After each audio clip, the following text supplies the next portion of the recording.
Gracias por este contacto. No, gracias a vos, Gabriela, por la invitación. Bien, ahí escuchaste, ¿no?, las palabras de Caputo. A ver, ¿cómo es tu mirada? ¿Qué análisis haces de esto? A ver, ¿es tan así como lo estaba diciendo? Bueno, primero hay una raíz de similaridad. Los dos gobiernos vienen con un elevado déficit fiscal, eso es cierto. Vienen con una raíz del problema similar. Lo que sí, obviamente, los dos gobiernos al principio atacaron de diversas formas, al menos ese problema. Por un lado, Macri trató de hacer un ajuste, pero un ajuste no feroz, como hizo Milei al principio, sí tuvo una devaluación inicial, sí tuvo una reducción del empleo público, pero después en sí la raíz del déficit público no fue atacada de la misma manera, no hubo una moderación en el gasto público como tuvo Milei, no tuvo tampoco una reducción de las transferencias a las provincias como se hizo Milei, ni tampoco cambió la raíz del sistema impositivo. Lo que vemos es que Caputo durante la gestión de Milei redujo las retenciones, bajó el impuesto a las grandes fortunas, cambió algunos impuestos menores que le permitieron en sí ser mucho más agresivo con el déficit fiscal, mientras lo que pasó con Macri es trató de hacerse más un gradualismo, para eso bajar la inflación desde el vamos, intentar que eso no sea fuerte contra la actividad. Y eso obviamente trajo resultados dispares, mientras que el gobierno de Mauricio Macri tuvo mayor apetito por la cuestión financiera, dice Caputo, el gobierno de Milei tiene más apetito por la economía real.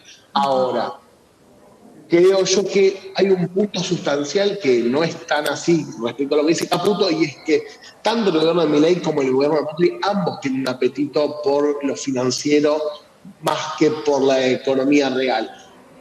¿Por qué? Porque claramente estos dos gobiernos son promercado, ambos tienen al mismo ministro que viene a resolver la cuestión de la deuda en parte, el déficit fiscal, pero también el cuasi fiscal, es decir, resolvieron las LEFI, las LELI, etcétera, esos instrumentos que generalmente tenían los otros gobiernos, que son más populistas, para tratar de emitir, pero sin que eso se traslade automáticamente a precios o a cuestiones de descalabro macroeconómico.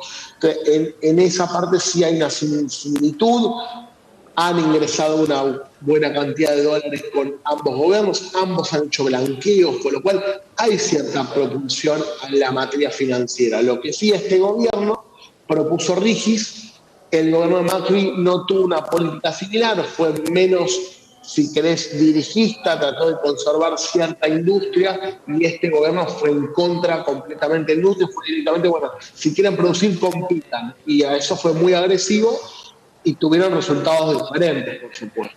Federico, ahí estaban marcando, ¿no?, problemas similares, pero con estrategias diferentes. A ver, en el caso del gobierno de Mauricio Macri, ¿qué opinas? ¿Esto fue solamente una cuestión de una estrategia diferente o fue temor, cierto temor, miedo a perder el apoyo de la gente, ¿no?, de los votantes? Porque eso es lo que aparentemente no le preocuparía acá mucho a Milei, ¿no? Lo ha dicho muchas veces. Yo tengo firme lo que quiero para el programa económico y voy detrás de eso, sin importarle tal vez si esto refleja en las urnas o no.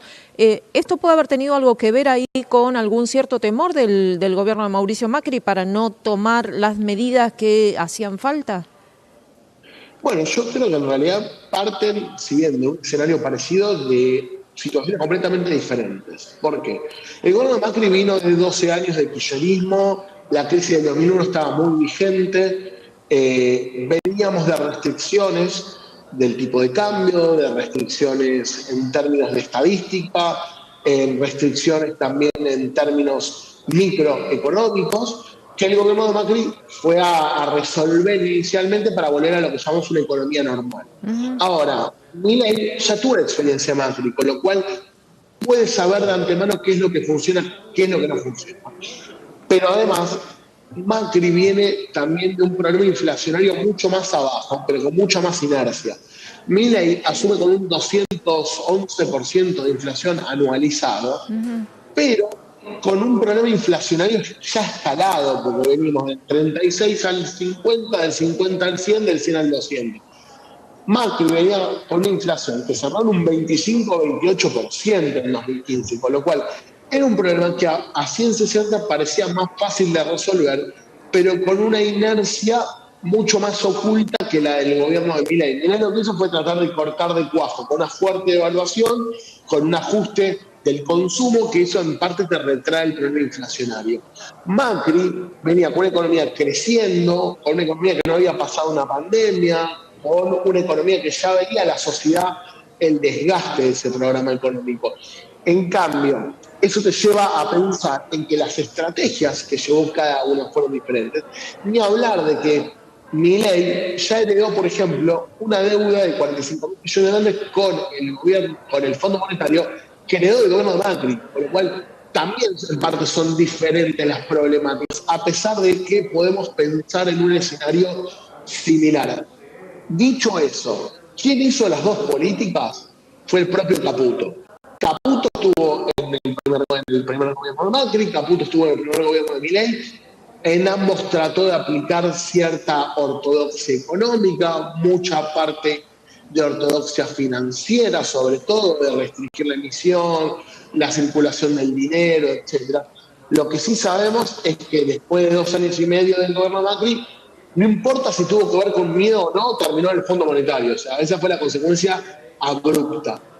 Hoy en día lo que vemos es que fue más a fondo también durante esta gestión, porque vio que si el gradualismo que aplicaba en el primer gobierno no funcionó, ¿por qué aplicar la misma receta? Y en eso creo que fue bastante coincidente con lo que muchos le critican al gobierno de Macri, que es no hacer todos los cambios necesarios en los primeros años para tratar de tener una base de crecimiento. Y creo que eso también te habla de la experiencia que tuvo Caputo. Claro.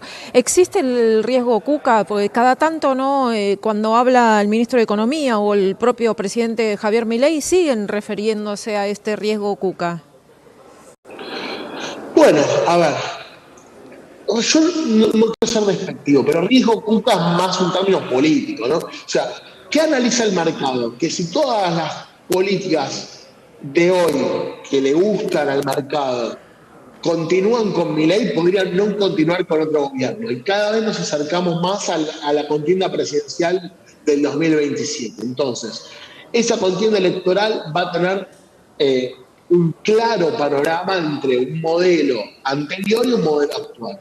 El mercado lo que quiere es que siga este modelo promercado, más vinculado con el mediano y largo plazo, más vinculado con el pago de las obligaciones, y además con el permiso de poder operar financieramente de una forma mucho más libre que la anterior. Ahora, si vos me preguntás a mí, yo creo que todos los gobiernos han aprendido, o espero que hayan aprendido, de que vos necesitas sí o sí tener una cuestión fiscal más a raya, que la inflación no puede ser permanente, que tiene que haber cierto equilibrio monetario, de emisión monetaria, para poder ser una economía lo más cercana al resto de los países del mundo y no ser un oasis raro como es la Argentina, que siempre tiene déficit fiscal, problema del tipo de cambio, problema de emisión monetaria, problemas financieros, macroeconómicos. La Argentina es un globo de laboratorio en el cual pasa de todo. Bueno, tiene que parecerse más a Uruguay, a Chile, a Brasil, que son países vecinos, que tienen una economía muy parecida a la nuestra, pero que no tienen todos los problemas económicos y financieros que tiene la Argentina. Entonces, respecto a riesgo Cuca sí o no, digo, si todos los países no lo tienen, digo, la Argentina puede ir a un camino de no parecerse a esa inestabilidad. Bueno, el mercado piensa en si con este gobierno se va a lograr, entonces vayamos hacia eso. Bien. Desde el gobierno es una cuestión más política que económica, porque sabe que si mejora algunos indicadores y la economía crece, puede ganar las elecciones del año que viene. Contame un poquito cómo viste los datos que se conocieron de inflación, ¿no? Este 2,6% para el mes de abril. Bueno, yo veo, primero por un lado, que es un dato mejor que el resto de los meses del año. Veo que la carga en alimentos fue menor a otros meses, inclusive vimos una tendencia de la primera semana de mayo hacia la baja, luego se recuperó un poquito. Eso te está diciendo que la inflación de los próximos meses va a tender a bajar, levemente. Podríamos pasar de un 2,6 a un 2,5, 2,4, 2,3, que es el piso que te marca la inflación núcleo. Lo que vos tenés hoy en día es que la mayoría de los bienes que suben por encima de la media son bienes regulados, salud, educación, transporte, mientras que los bienes que no están regulados suben menos que la inflación, con lo cual si en algún momento vos cortás el chorro de los regulados, dejás de permitir esa libertad de ajuste, probablemente tengas una mejora en el perfil inflacionario que te va a permitir un derrotero hacia fin de año para tener una inflación más cercana al 1% que vos pretendés. Pero también es cierto de que entre abril, mayo, junio es el segundo trimestre donde la actividad baja, donde tenés menos inercia inflacionaria, donde tenés, por otra parte, menos gasto vinculado con la estacionalidad, digo, en enero, febrero, vacaciones, inicio de clase, vuelta de muchos sectores a la vida rutinaria, y eso te eleva un poco el consumo, te eleva un poco la inflación. Eso en abril, mayo, junio no lo tenés, inclusive lo que vemos es que la carne se estabilizó un poco, del 40% había empezado, lo como el pollo, como los lácteos. Entonces, creo que ahí vamos a tener una inercia un poco más hacia la baja. Lo que tiene que hacer el gobierno con este dato no es sentirse victorioso, sino que es, bueno, ver cuáles van a ser los datos que vamos a tener hacia adelante para retomar esa senda bajista, y si con el 1, entre el 1 y el 1,5 ya podemos decir está cumplido parte de lo que nosotros dijimos en campaña y de lo que pregonamos, que es una inflación bajista que te permita crecer y tener mejores condiciones macro. Bien, Federico, como siempre, muy gentil por este contacto y el análisis. Que tengas lindo día.